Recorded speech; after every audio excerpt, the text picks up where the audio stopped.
be in the real estate business.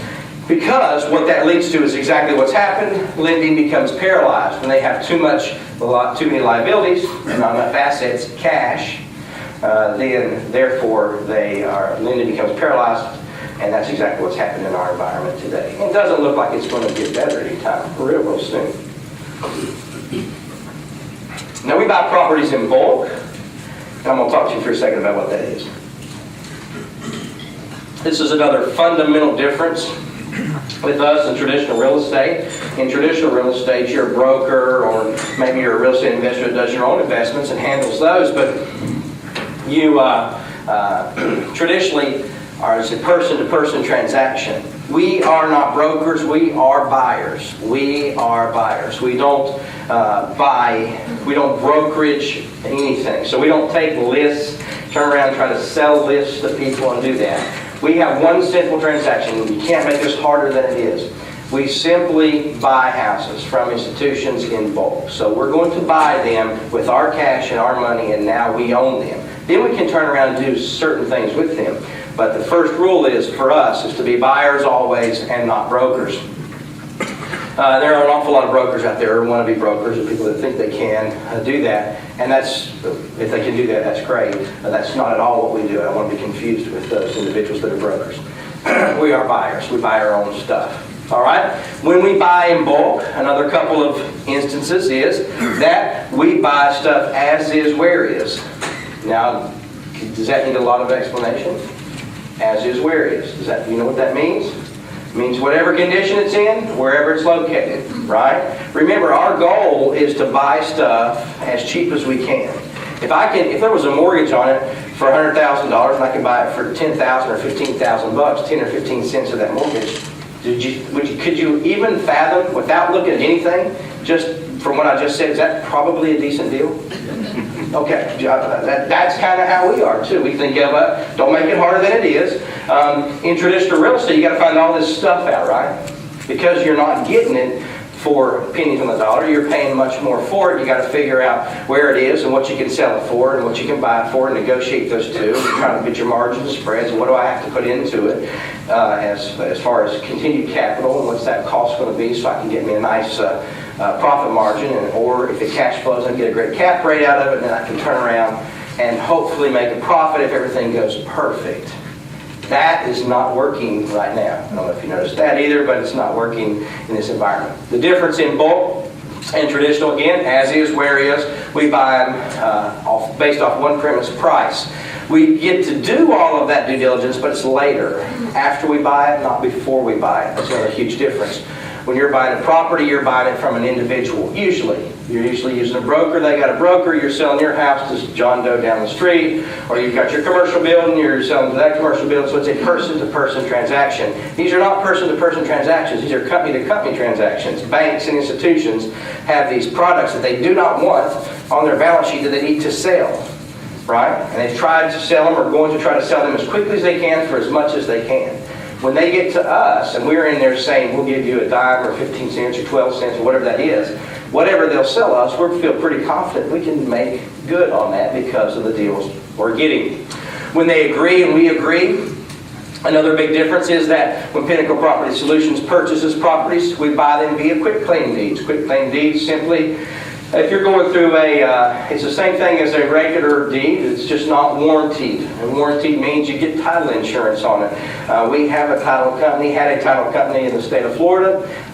We get to keep 70% of those premiums, so it doesn't make sense to pay myself money and then keep 70 cents of it on this side.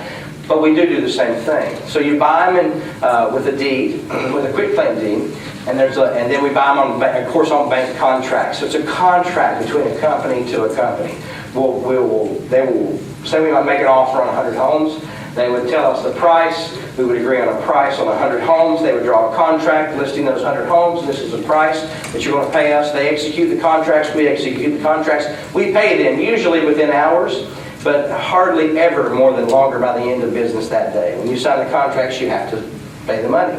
So they agreed to sell to us at a great deal. We signed the contracts. They signed the contracts. And then they want to know one simple thing. How are you going to vest them? Remember, They're bankers, and this is a legal transaction, a contractual transaction, more so than a real estate closing. So they're not wanting to know, they don't know if you put money in escrow and you've gone through all that, and you've done all the title searches and bound with insurance and done all the traditional things. It's simply, we'll sell you these for this much, okay, we'll buy these for this much, okay, or you'll convey the deeds to us via quick claim. We sign, they sign, we fund, and now they want to know, okay, well, what name do you want them in? What name do you want on that deed we're going to give you, right? Does that make sense? Because they just simply convey them and record them. So what we've done at Pinnacle, and this is very important in bulk transactions, is we establish a land trust. So everybody heard of it? If you haven't heard of a land trust, let me say this. It's a very simple way to convey interest of real estate. So we place every property into a land trust at Pinnacle. There's three parts to a land trust. There's the trust itself, which is basically documentation. Right? You guys understand that? It's a contract. So it's basically documentation, pieces of paper that state this is the trust and this is what it does. Just like a company. What is a company?